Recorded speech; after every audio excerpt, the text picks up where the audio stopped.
এটা হচ্ছে বিম আর কলামের জয়েন্ট। বিম আর কলাম জয়েন্টটা হচ্ছে বিল্ডিং এর জন্য খুবই একটা ইম্পর্টেন্ট, ভূমিকম্পের জন্য ইম্পর্টেন্ট। এই জয়েন্টটা হচ্ছে কি বলা হয় critical section of beam. Column আর বিমের জয়েন্টটা এটা খুবই ইম্পর্টেন্ট একটা জয়েন্ট।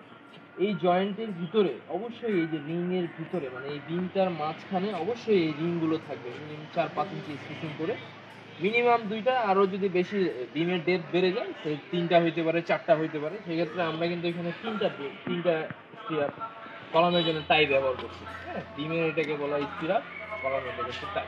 টাই ব্যবহার করছি এই ক্রিটিক্যাল সেকশনটা। এটা খুবই ইম্পর্টেন্ট। অনেক জায়গায় দেখা যায় যে এগুলো গুরুত্ব দেওয়া হয় না, কিন্তু এগুলো অনেক বেশি গুরুত্বপূর্ণ। বিল্ডিং যখন ভূমিকম্প আসবে, যখন এটাতে মোচড় তৈরি করবে, এটা বিল্ডিংটা যখন নড়াচড়া তৈরি করবে, এই জায়গাগুলোতে অনেক বেশি মোচড়ের সৃষ্টি হবে, টর্শনের সৃষ্টি হবে। এই ক্রিটিক্যাল সেকশনটা খুবই ইম্পর্টেন্ট। এই জন্য সবাই চেষ্টা করবেন যে এই জায়গাগুলোতে রিং প্রোভাইড করার। ঠিক আছে, কেটে দাও।